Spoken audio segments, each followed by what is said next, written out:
Today on Comicstorian, we're going to look at the concept of what if Robin Hood was evil in an indie book brought to you by Mad Cave Studios. That's these guys. And they've also sent me these boxes to open on the air, their mystery box to do in the front of their video. So if you like the idea of a potentially evil Robin Hood dealing with a potentially evil Sherwood, the story of Robin Hood, but no one's really a good guy. There you go. That's your pitch for today's storyline. This is the Comicstorian channel where I break down your favorite trade paperbacks and single issues, and I put them into a synopsis, cutting out a lot of the fluff, telling you the bare bones of the storyline. And Nottingham, the story that we are covering today, is coming out with issue 6. So I'm giving you issue 1 through 5 so you can see exactly what's going on in this darker version of Robin Hood. But they, like I said, wanted me to open these boxes, so here we go. We have got Potions Inc. #1 card. Story about potions. I don't know. Here's the synopsis of it. In order to save their parents in the home world of Primaterra from the dangerous curse of the Fordstone, 3 siblings travel to Earth, Seattle, circa 1992 to be exact. With the help of the FBI, the young Primaterians, Ron, Asteria, and Astreus Jones, track down the evil Canavan Gorus in an attempt to save the world. Both of them. There you go. I've actually read issue 1. I liked it. I just couldn't think of the synopsis. This one I don't know. Legends of the Wolfheart bookmark. We got a Legends of the Wolfheart. Awesome art. I love that art. Sticker right here. You probably can't see it because of the glare, so I'll just kind of do that so you can kind of get a good look at it. And then a bunch more stickers, but let's keep going here. There are some Mad Cave books in here. So let's see which ones they have sent. We've got RV9. Okay, the font's a little off. I wasn't sure if it was RV9 or it was like R versus 9 or whatever. I've not heard of this one. Former assassin Velveteen is on the run from the Order of Nine, the organization that took her family and forced her into a life where all she knows is secrecy, violence, and death. That sounds like my kind of book. I'll definitely be checking this one out. Dryfoot is another one that I don't know, but I definitely giving off some Godfather vibes. See, I'll keep bending them so you get a better look at them. And then a sealed one from Mad Cave. See, I only know their more recent stuff. I don't know a lot of these older ones. I was trying to open that up gracefully, but it is taking too long, and we're trying to make an intro here. So, it is a Stargazer Certificate of Authenticity, a collectible edition. Okay, so it's a collectible cover with the sketch art, and it's a limited edition, 1 of 25. And I'm going to kind of bend it because of the glare is going to kind of make it a little weird. Not bend it physically, but just bend it to the camera. Legends of the Wolvenheart. I could tell just from the artwork right there. That's that one, and I haven't even read that story. Show's End. Who is the mystery girl and what secret? These are all just like variant covers, and I love variant covers because normally the art is better on the variant cover, which I'll never understand other than maybe just to get you to go buy the variant cover. So here's Bountiful Garden, and there's more in the bottom. Oh, there's a CG Seed book in here. A 9.8.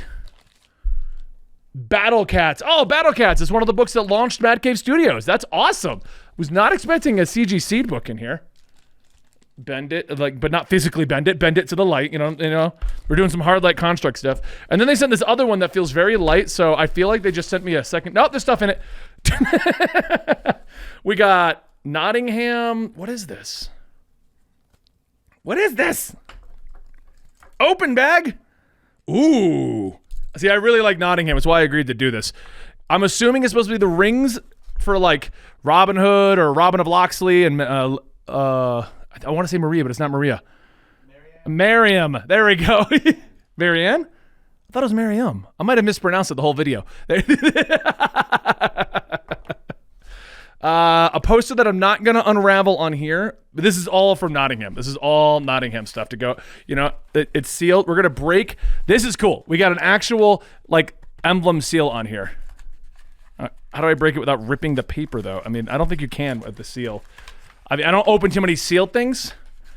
Nottingham, by the decree of Henry VI, Holy Roman Emperor, King of Germany, Italy, Burgundy, and Sicily, Hear, O England, your King Richard the Lionheart has brought to heel. He languishes in chains at my mercy.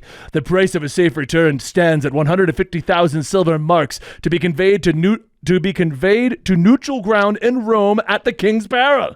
Your king's safe return rests entirely on your compliance. Send whomever you will to deliver the silver, be they prince or duke, sheriff or pauper. I will abide no negotiation, nor plots, nor tricks, nor treachery. My word is final. It's not signed. It's just got the Mad Cave logo, so they're telling me to go save the king. That's what I'm going with on this one. That's awesome, though. I really like that seal. And then we got some more bookmarks and stuff, which I'm definitely going to be using. Maverick bookmarks and stuff like that. So, yeah, they have an unboxing going on right here. I believe you can pick it up yourself and get your own mystery box from Mad Cave. I'll put the link to that down below. And, yeah, that's that. Let's get into the Book of Nottingham so you can see what a darker take on the Robin Hood storyline actually looks like. I enjoyed it, and I hope you will as well. They came seeking to cure England, to rid it of its greed and immorality. They are the merry men. They steal from the rich and they give to the poor. They fight in the name of King Richard the Lionheart. And in suppose of his righteous crusade, they will cleanse the corrupt from the land. The traitors, the fornicators, the infidels, and of course, England's most contemptible fiends, the tax collectors. As the sun rose above Sherwood, Sheriff Blackthorne of Nottinghamshire rode up on another grisly murder to assist Guard Captain Alan Dale in piecing together everything. The victim was Thomas Wright, formerly the last tax collector in the land, killed by what appears to be Hood and his merry men. But Blackthorne notices something odd about the scene. The slew of arrows, the position of the body. It would seem that this was an ambush. However, there is no chaos. The ground seems too neat for a group of men, as well as there only being one set of tracks. This is something a bit more personal. And while examining the body, Blackthorne also notices something else. Peculiar strands of red hair. What's more, there's only one road in and out of Manor Fitzwalter, which means they might need to have a chat with the lady of the house. Later, upon returning to the castle, Blackthorne requested to speak with Lady Marian. Guy of Gisborne asked shouldn't he be more forced on commoner manners when assailing a lady of the court, and Blackthorne tells him that he would, but considering the victim was found on a road to Lady Marian's estate. The court bard Robin beckons. Let them leave the sheriff and the lady to their grim business. He shall regale them with tales of his adventures in the Holy Land. Once again, Blackthorne speaks on the murder, stating that it was rather strange that Wright was coming to collect taxes without his guard. Isn't it? There's also the matter of the red hair left at the scene of the murder. Surely, they didn't come from her, did they? No, that would require more vigorous activity. After grabbing Blackthorne by the groin, she tells him men are always thinking with the wrong head. But fortunately for him, she still has a mind to help him with the investigation, despite his vulgarities. When Mr. Wright came to collect the taxes, she noticed that he had a new carriage driver, a man, as she recalls, blessed with an ample mane of red hair. So it would seem that now he has a clue on who to look for. So with that, Blackthorne took the guard and began to scour Nottingham for men with red hair, beating all of those before even asking questions. Upon visiting the Scarlet home and speaking with the younger brother of Will Scarlet, one of the guards found a merryman's mask and pressed the young man for any information that he might have. But before he could even swear that he has no idea, there's a thumping coming from the roof. Will Scarlet slides down the roof outside and begins to run, and right behind him is Sheriff Blackthorne. As Blackthorne corners Will shouts that he, just like the tax collectors, is a tumor corrupting England's heart, one that he shall remove. Blackthorne swings, slashing into Will's side, grabbing his hand before he could strike and knocking him to the ground.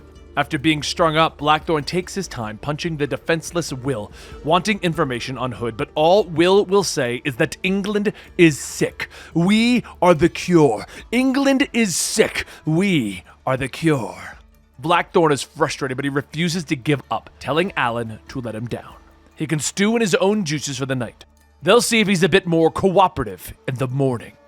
Meanwhile, at Lady Marian's manor, Robin Hood climbs to the window, stating that he can't help but feel that Will's capture is partly her doing. Marian says that Will Scarlet is depraved. His murder spree will affect their plans. Hood interrupts her. You mean your plans. My plan is to extract information on the Nottingham vaults from the tax collectors. Or are you speaking of your plan to adorn yourself with the trappings of your fortification with said tax collector? She tells him, well, she did have some financial needs, and if they were to be married like they had agreed, then she wouldn't need that. Hood sneers. I told you before, I need you as you are. I will take your hand in marriage after King Richard returns to the Holy Land, and we are victorious. But that will never happen if Will Scarlet talks, Marion. Everend Blackthorn is a hard man. He'll make Scarlet talk, and unfortunately now, Scarlet will need to be dealt with. Down in the dungeons, a low grunting sound can be heard outside of Will's cell, and shortly after that, the heavy wooden door swings open. He scoots back, stating, no, no, no, no! And a merryman, holding a guard's cudgel, tells him, England is sick. We are the cure. And he bashes Will Scarlet's head in. The next morning, Blackthorn and Alan look into the bloody cell. Alan asks if he's seen anything like this, and Blackthorn tells him yes, many more times than he cares to remember. Back in the Holy Land. Soon after, Guy walks in asking what could possibly have happened that would cause them to wake him at such an ungodly hour. Murder? In my castle? What is the meaning of this? Blackthorn pays no mind, looking over the things, when he finally gets up stating that they will catch this traitor, and they will make him talk. Guy shouts, traitor? And Blackthorn tells him that after examining the scene, it would appear to have been someone on the inside. The lock is still together. The door politely closed behind them. And judging by the fact that the right side of Scarlet's face is completely caved in, the killer is also left-handed, and this was personal. Alan gathered all of his men to be interviewed, starting with the guard who the weapon belonged to. The guard was of no help, stating that everything happened so fast. One moment he was standing guard, the next he woke up on the ground with a set of keys to the dungeon on his chest. Blackthorn tells him very well, and he places the bloody cudgel on the table. The guard reaches forward using his right hand, and Alan tells him that that will be all. Carry on. As the guard leaves, Alan smiles, stating that he was right. Looks like drinks are on him. The two continue with their interviews, next with the tower guard, who was also of no use, and when they spoke to the keymaster, they ended up getting a lead. Per usual, Carl was one to patrol around the halls when the lady of the brothel came to visit. Of course, he was the one who invited her, but after this intimate encounter, he noticed his keys were missing. Carl then yells that he wasn't even supposed to have a shift that night, and Blackthorn then asks, so who was then? Who was covering for you? Carl says that it was Captain Dale. He changed the Night's Watch duty at the last minute. He was supposed to be keymaster last night. Blackthorn turns back to Alan, and with a panicked look, Alan runs out of the room. Blackthorn chases after, yelling to the others to close the gates. He will handle Alan. With only the postern gate as his exit, Alan begins to make his way towards the door when Blackthorn tackles him to the ground. The two wrestle to their feet, and Blackthorn says not to do this. And Alan tells him that he doesn't understand.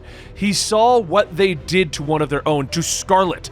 Imagine what they do to him. He has a family to protect. Just let it go. Alan punches into Blackthorn a few times, but Blackthorn gets back up, telling him, you know I can't let that happen, Captain. The two begin to exchange blow after blow until finally Alan gets a clean hit to knock Blackthorn out. He looks down, telling him that he's sorry, he really is. And Captain Alan Dale turns to leave. The next morning in Sherwood Forest, Blackthorn leads the guards through the woods to surround Kirklees Abbey, where Dale was last seen. But before they could attack, a friar steps out, telling them that this is a hallowed ground.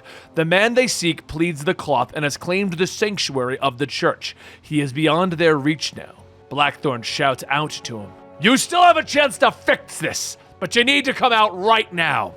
The monk pulls down his hood, telling them that their mutual friend is smart enough to know that this situation can't be fixed. If they continue, they will be trespassing on sacred ground and they will risk eternal damnation. Blackthorn narrows his eyes at the monk. I know you. Blackthorn grabs the monk by the neck, telling him, you stepped in here, risking your life to defend Alan Dale, but you damned me to a life of blood and misery in the Holy Land without a second thought. You and the church seek to use Dale as you used me. And worse, you don't even remember me. You see, some time ago, Blackthorn was but a wayward soul, getting into fights until one night he brawled with the wrong person. Though he won, he later found the latest person that he beat was the cousin of the Marquis of Northampton. Back then, the same monk didn't offer sanctuary, but instead told him to use his fighting skills in God's name to join King Henry and fight in the crusade. But that crusade, the things that he has done, Blackthorn tightens his grip. I know who you are, Friar Tuck. What sort of god would force that devil's bargain? Or was it all you, playing god or playing devil? Tuck knocks Blackthorn's hand away, and Blackthorn says that if he orders these men up this hill, he can guarantee him that God will not intervene. Tuck tells him, you do so, at your own peril, Blackthorn.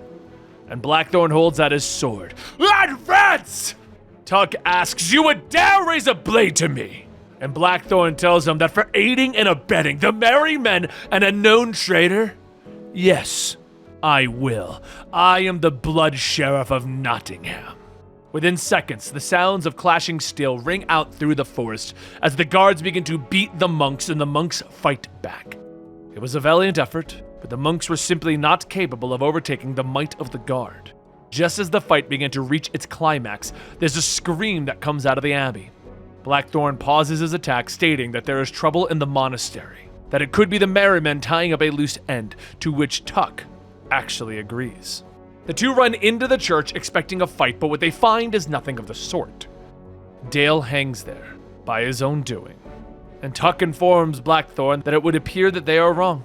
This wasn't the merry men. On the table is a letter addressed to Blackthorn, along with a brooch. With it, Dale explains his reasoning as to why he did what he did to help the merrymen. His family has grown too large and his pay would not be enough to keep them all fed, so he turned to outside help. But elsewhere, off in Sherwood Forest, there's another meeting of sorts. Marion went to see Little John and Hood, with Hood asking why would she come all this way in the dead of the night. She tells them that Nottingham's traitorous captain of the guard is dead, and by all accounts, by his own hand. He can't spill any of the merrymen's secrets now. Hood smiles. How fortunate. Though I suspect that you didn't come here to tell me what I already know. It did happen in my forest, Marion. There's one more thing, a tournament. Little more than a month hence. A tournament with a substantial prize of gold and silver. A prize ripe for the taking. With her access to the guard rotation, he could abscond with the Gisborne's prize and Blackthorn would be none the wiser. As Marion leaves, Little John interjects. It sounds a bit too good to be true. And Hood tells him, agreed. It's more than likely a trap, and Marion is blinded by her own greed and ambition. However, I have a bigger, bolder ambition for such an event, one that will strike at the very heart of Nottingham's nobility. What of Marion, then? Let her think that we'll be moving forward with her plan. We'll still need those rotations, but the less that she knows, the better. Before anyone knew it, a month had passed, and with it, the nobles were now gathering to watch the games. First was the jousting competition, and then the duels, and then the melee. But at the end of it all was the archery competition, one where surely Hood would make his appearance. But it wasn't on the stage where the merry man had made his appearance. It was in the crowds, as the troops of merrymen were killing all the guards. During that confusion, Little John takes to the stage, telling everyone that he brings tidings from the man that they call Hood. Too long have you labored under Prince John's taxes and oppression. Rejoice, for we, the merry men, have come to liberate you from that oppression. The people to blame for your plight, Guy of Gisborne and his ilk. Prince John's lackeys and cronies are on that very pavilion. England is sick, and you are the disease. As Little John points to Guy, Blackthorn grabs him, telling him that they need to leave. But Guy says that if they stand here, they can stop them from getting the prize. Blackthorn shouts that they aren't here for the bloody prize. They're here for Nottingham itself! He begins to lead the nobles back to the castle, cutting down any merry man that stands in his way, all while Little John takes his men and follows closely behind. After leading them away and forcing the merry men into a tight passageway, Blackthorn holds the line, taking down as many masked men as he can. As he is struck by an arrow in his arm, though, he's knocked to the ground. He reaches for his sword when he watches the same man charge at Marion, but she deflects his hit. She uses the large man as a brace to cut the head off of another one, while spinning back to stab the large man in his back. A third gets ready to strike, but with grace, she kills him as well.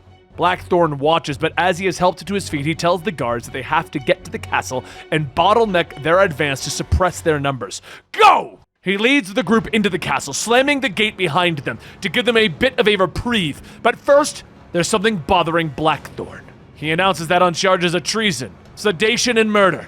Arrest Maid Marian!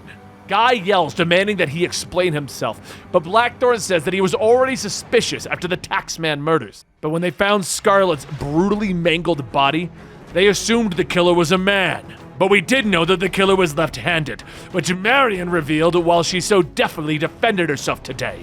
Then there is the brooch that Captain Dale left behind, the payment for his betrayal. The only kind of payment a destitute could afford, and heirloom, which matches Marian's earrings. Now take her to the dungeon! Once Marian is taken away, Blackthorn readies himself at the door, waiting for the inevitable break-in. But something seems off. He listens outside to what was 100 men, but only hears silence. Why wouldn't they press their advantage unless they had another way into the castle? Blackthorn pulls all of his remaining guards to the Great Hall to try and understand the shift in tactics, as everything seemed so well planned until now. A guard says that maybe it's a diversion, and Guy says that they were so focused on the nobles until now. What changed? Blackthorn tells him, Marian. Hood is after Marian. After leaving the guards with Guy, Blackthorn makes his way into the dungeon, cutting down all of the merrymen in his way. Finally, he's met by Little John, who slams a horn of his bonehead mace into Blackthorn's shoulder. Blackthorn shouts in pain as he holds the mace in place, slashing at Little John's leg, snatching it. He then spins back, cracking Little John on the head with enough force to shatter the mask, then knock him out. Blackthorn descends down into the keep, where he finds Hood quickly killing the guards. And he says that he was wondering, was the intent to come here and rescue Marian or kill her? How does that saying you say go again? England is sick, blah, blah, blah. Hood tells him, I am the voice of the voiceless, stealing from the rich to give to the poor, a representation of the common man, nothing more. Blackthorn charges, tackling Hood to the ground, knocking away his arrows and keys. Really? If you did represent the common man, then why do so many common men die by your hands? Where is all that money you've been stealing? Where does it really go? As Blackthorn punches the mask over and over again, it begins to crack and crumble, revealing the face behind it. He stops for a moment. Locksley! Robin! Hood pushes him back and Bloodthorn scoffs. So much for the voice of the voiceless. As the two get back to their feet, the cell door swings open and Marian stands with the key, stating that she guesses that the proverbial cat is out of the bag, isn't it? Oh, this is quite the predicament. Hood kicks over a sword, telling her that it turns out that killing the cat is much easier. Feel free to help kill it. Marian picks up the sword, telling him that she thinks not. He came here to kill her, and the sheriff will just put her in chains again. It's clear that she'll have to kill them both.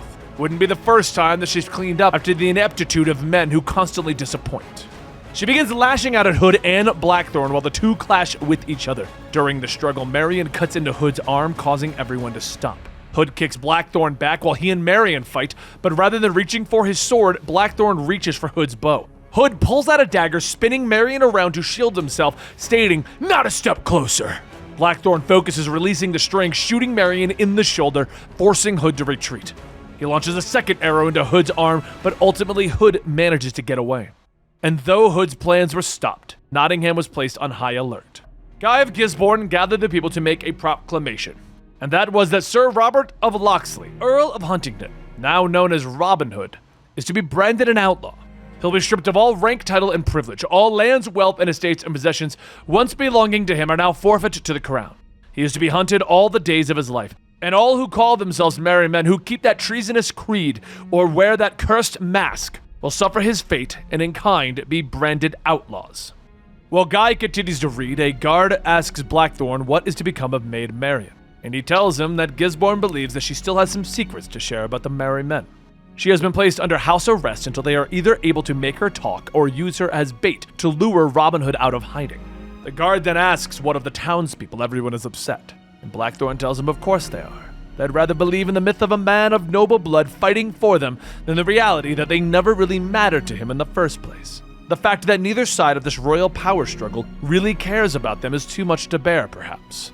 So the legend begins, and here we are again, mired in the middle of it.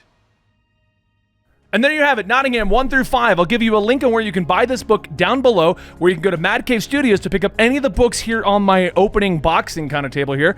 And issue 6 is either out today or very soon. I'll give you that link as well. Thank you guys for watching the video. I hope you enjoyed. Don't forget to like, subscribe, and hit that bell, turning on your notifications, as we're going to bring you more videos on a nearly daily basis. Thank you so much, and see you next time.